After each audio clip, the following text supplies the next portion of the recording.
as always. I've got Nick Parsons on the show with me today. Hey, Nick. There I am. You excited about this? These are some good games we're talking about today. Championship weekend for the most part. A couple other sort of strange games, but the games we're talking about for sure. I can't wait to get into these. I'm pumped up. Let's do this, Allie. Let's do it. Let's do it. All right. We got Dan Kaiser with us today, our college football expert over here at Picks and Parlays. How's it going, Dan? Good. How you guys doing? Rocking. Good, Dan. Good. I know last week you weren't super thrilled about our card of games. What are you thinking today? How do you feel about these ones? I like the games. Unfortunately, it's the games I usually have plays on, so I'll do my best to give you what I can. Okay. It might just end up being a commercial for Dan Kaiser's premium. Yeah. You know? That's okay too. All right, guys. Well, let's get things started. Hey, people in the chat, don't forget, drop your comments in the box. Let us know who you like in these matchups. We're going to go through Northwestern at Ohio State, Oklahoma, Iowa State, Alabama at Florida, and Tulsa at Cincinnati. Let's get things kicked off with number 14, Northwestern is at number 4, Ohio State. When I say at, I mean they're in Indianapolis. It is a neutral site. I got the Buckeyes at minus 20 points here, and the total is 57. I got to be honest, it feels like a lot of points for a team who hasn't played in a bit. What are you thinking about this one, Nick? Yeah, I agree with you on the total there, and I'll touch on that in a second here. But yeah, I don't have any official plays yet on any of these games yet, and I'll be doing that later tonight. But I'm sort of leaning towards Northwestern here. I mean, how does that old saying goes, guys, that defense wins championships? Yeah. I mean, if that's the case, then Northwestern is going to win this game. But, I mean, I don't think that's going to happen. I do think that Ohio State will win this game. But I just think this is a few too many points. I mean, the Buckeyes, if they win, they're for sure. They're in the playoff field of 4. Ohio State's actually had numerous games canceled due to COVID-19 issues this season. Yeah. They played every other week for the past 6 weeks. In their last game, they hammered Michigan State 52-12. So that was back on December 5th. The Wildcats, they've only had one game canceled this season. Last week, they beat the Illinois 28-10. Their only loss this season actually came to Michigan State by 9 points. Yeah. So yeah, Northwestern, it's 5-1-1 against the spread this season. Ohio State's 3-2 against the spread. Quarterback Peyton Ramsey, he has 9 touchdowns and 6 interceptions this year. The Wildcats offense, I mean, it's near the bottom of the league, or sorry, not the league, but in the nation as far as their offensive output is concerned. But the defense is one of the best in the entire country. It's giving up just 14.6 per game. Justin Fields, though, I mean, he is now the favorite to win the Heisman. He has 3 300-yard passing games this year. He has completed an incredible 78.1% of his passes, guys, for 1,407 yards, 15 touchdowns, and just 3 interceptions. He also has 239 rushing yards and 5 touchdowns on the ground. And I mean, he has a strong run game too. Master Teague third. He tops the team in rushing this year. He has 426 yards and 6 rushing touchdowns. Yeah. So Ohio State's, I mean, the offense is one of the best in the nation, 46.6 points per game. The defense, I mean, it's not quite as sharp as it has been in the past, but it's been really good of late. So yeah, for me, I think that I do like the under here. I think that these two teams, they're both really good defensively, and I'm leaning towards Northwestern. All right. What do you say about this, Dan? Oh, I love doing shows with Nick. He does your work for you. No, he throws out all the stats, and I can just come on with the, the peripheral stuff. This is great. No, I do agree with Nick on the under in this one. I mean, my thing is Northwestern's, their offense is very pedestrian, and I don't see them scoring a lot of points. You know, they love to run the ball. That's their main thing with that offense, and Ohio State only gives up 3.42 yards a carry. Nick says, defense wins championships. I think the last time they said that was 1985 with the Bears. I mean, especially in college football. But he does have a point. Northwestern does have a very good defense, but this Ohio State offense is something they haven't seen before. And I just look back that they lost by 9 to Michigan State, and you know how I feel about Michigan State this year. So, yeah, I do have a play I like on this game, and the line is dropping on this game. I've seen it now. I just checked before I came on. I saw it at 18.5. There's rumors, or it might not be rumors anymore, about COVID issues, maybe again with Ohio State. So, and I've heard maybe it's their star wide receiver that could be out. But I look at when they did play Michigan State the last time they played a couple of weeks ago or whatever, they were missing, I think it was 16 or 18 players off that team, their whole offense. They're three or four players off that offensive line, and they still came in and dominated. So they dominated a team that beat Northwestern. So, there's a lot of things going in this game. But I think all the points are going to come from Ohio State. I just don't think Northwestern's going to score enough to put this game over. All right. So we're consensed on the under here, friends at home. Consensed on the under. All right, we're going to move on. Real quick, what do you think about Ohio State being allowed to play and them extending it? I'm not okay with it. Like, I feel like part of the strategy was you have to keep your dudes healthy. Like, that's part of you getting into the thing, and they didn't do that, and then they changed the rules. What do you guys think? Are they just supposed to be there? Is it just me? Well, my thing is, to me, if they would have played Michigan and lost, they still would have been in the final game. Right. Okay. So they still would have made the finals.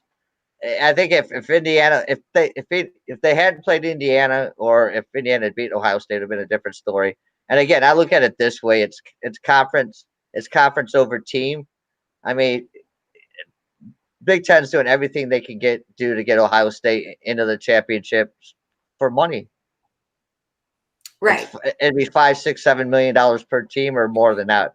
So I think they should be in. I think they're the best team in the Big Ten. I think they should be there. But you're the boss, applesauce. What do you think? You're the Big Ten aficionado. No, I would agree with Dan on that. And I mean, it's a difficult year. It's been an awkward situation. And in fact, Dan predicted that would happen. We were talking in my Discord about this together, and he predicted that it would be conference before team. And so, yeah, there you go. Well, there you have it.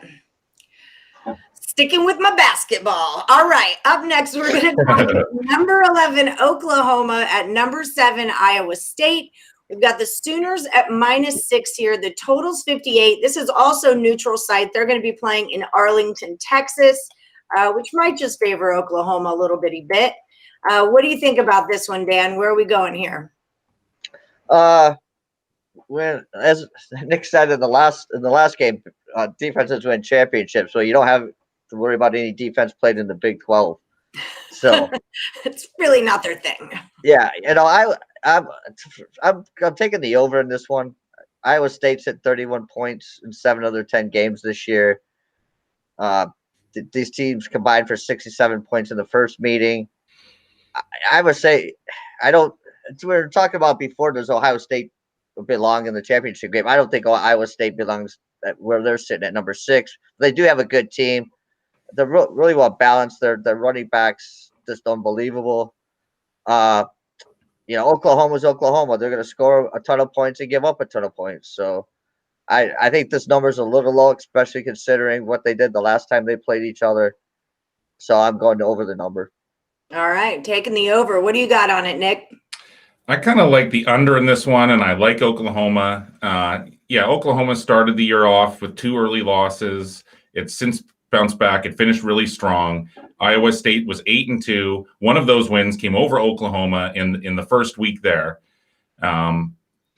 Lincoln Riley, he's done an amazing job taking over at Oklahoma.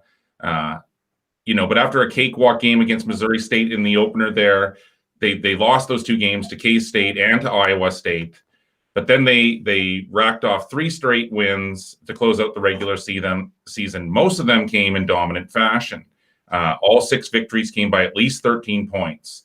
So I would argue that in hindsight, looking back here, the early season struggles on both sides of the ball were just a result of rust from a highly unusual offseason due to COVID-19.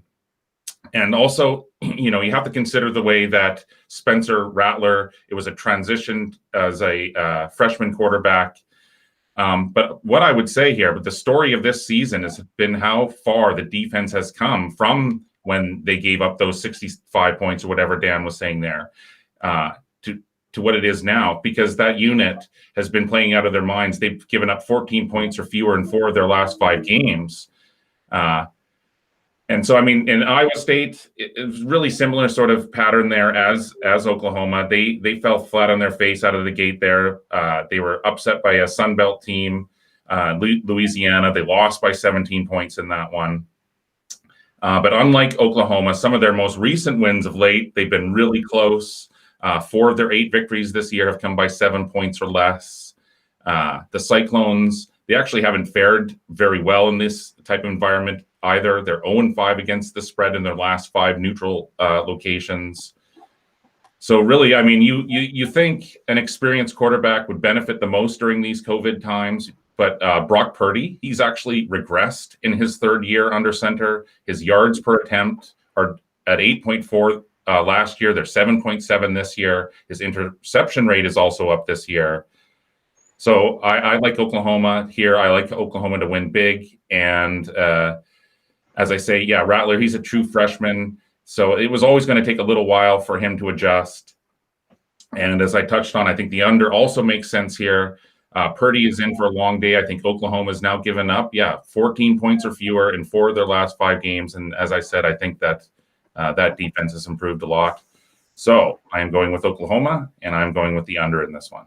All right. Well, there you have it. I was on the other side. I kind of like Iowa State, and it was more of a momentum thing that Oklahoma, I feel like they haven't played in a couple weeks, and Iowa State's been like chugging along, and they beat Texas, and they beat West Virginia, and that was just my Joe Public side of things, was to take the points with Iowa State there. But you made a much better argument than I did. So let's listen to Nick on this one. None of these are official yet, but yeah, these are all really strong leans, and I'll definitely pull the trigger later this evening at that over at picksandparlays.net. So. Yes. And that's where you guys can pick out or find both of their premium plays. We do have a promo code we're rocking this month or this week. It's Noel, Noel, and that'll save you 20% at checkoff. There's that little sucker. And then if you're watching the chat now, don't forget, like and subscribe, hit that bell for notification, and drop your favorite picks into the comment box. The next one we're going to talk about is Alabama, number 1. At number 6, Florida. This is neutral site 2. We're in Atlanta, Georgia here. The Tide's 5-0 on the road. Florida's 4-1 at home. And I can't see. Oh, Bama opened at -14. Now they're all the way up to -17, and the total is 74. That's a high number, isn't it? It really is. And I think when I did free picks last night, whoever I did it with took it over. He says it's going to fly over that. So what do you guys think? Are we flying over 74? I kind of like it too, just because looking at these 2 quarterbacks, when you look at those 2 quarterbacks, I mean, Florida dropped from number 6 to number 7, even though it lost to that 3-5 LSU team. Even with the win over Alabama this weekend, the Gators, I mean, they're probably not even going to find themselves in the playoffs. But I mean, we've heard there's been reports they're ready to play. They want to play here. Florida snapped its 6-game win streak there. That it was a 37-34 loss to LSU. But Kyle Trask, he was decent. He had 474 yards, 2 touchdowns, 2 interceptions. Trask, I mean, he's been really good. He has 3,717 yards, 40 touchdowns, only 5 interceptions, a 70% passer rating. And on defense, I mean, the Gators, they're pretty mediocre. They're allowing 26.3 points per game. And so now they have to face Alabama, who, they smashed Arkansas last week, 52-3. Mac Jones, He completed 24 of 29 for 208 yards, and he had an interception. Even though he sort of had an off week there last week, Jones is still the clear-cut favorite right now to win the Heisman. He has 3,300 yards passing, 27 touchdowns, only 3 interceptions, but he's leading the FBS right now in passer percentage at 76.4%. The Crimson Tide, they only surrender 16.3 points per game, guys. And over the past 5 games, they've held their opponents to 7.2 points or less. So, yeah, I have a hard time seeing Florida keeping up with Alabama here. And so I'm leaning towards Alabama here, Dan. How about you? What do you got, Dan? Well, I'm for this show, I'm taking the over in this one. I think, yeah, Alabama's, as Nick was saying, Alabama's defense has been good over the last 5 games, but they haven't played an offense like Florida's.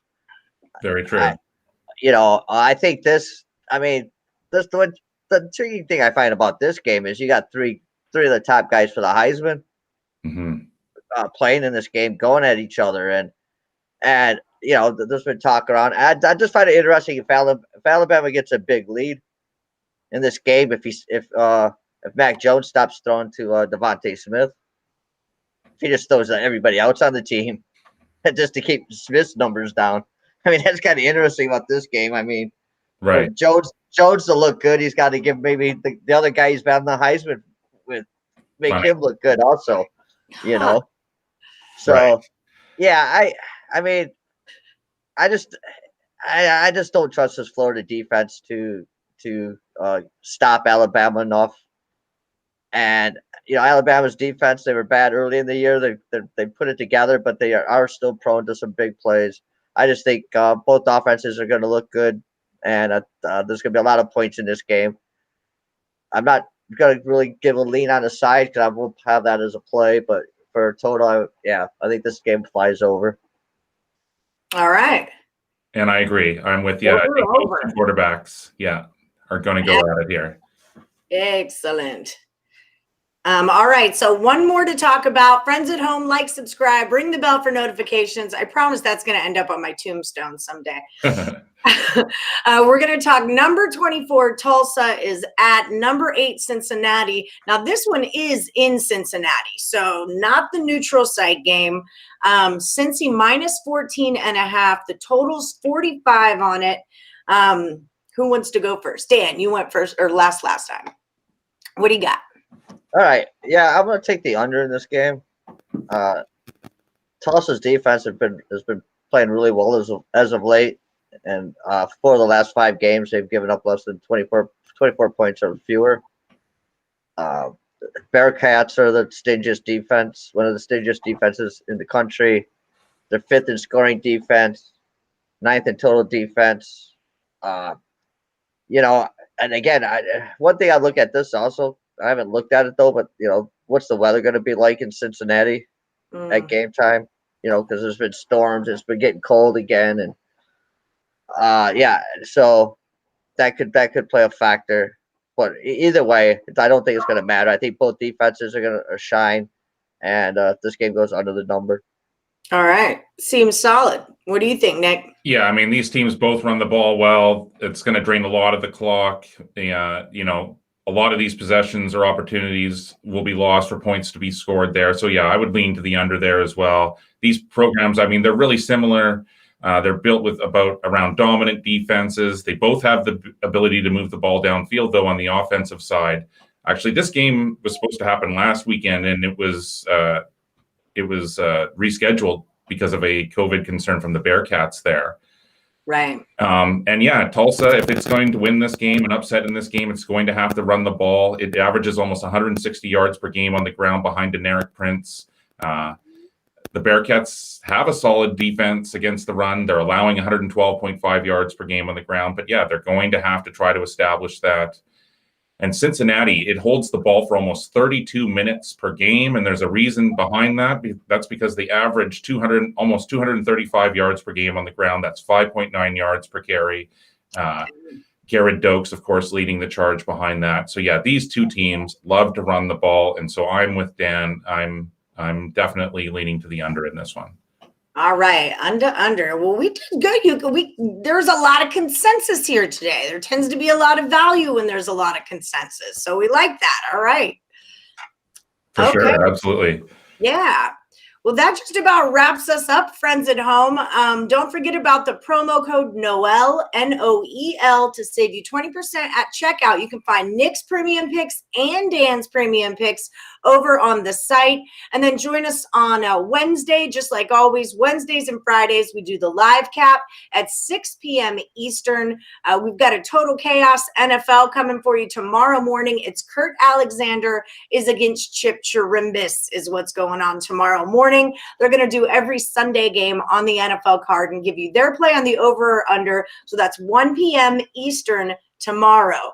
And then we've got some more Total Chaos college football. We're going to do total bowl games. All right. Total Chaos bowl games next week. And Dan, I want you to be on that one and take on Sean Higgs. I meant to ask you that before the show, but now that you're on the spot, you have to, because that's the rules.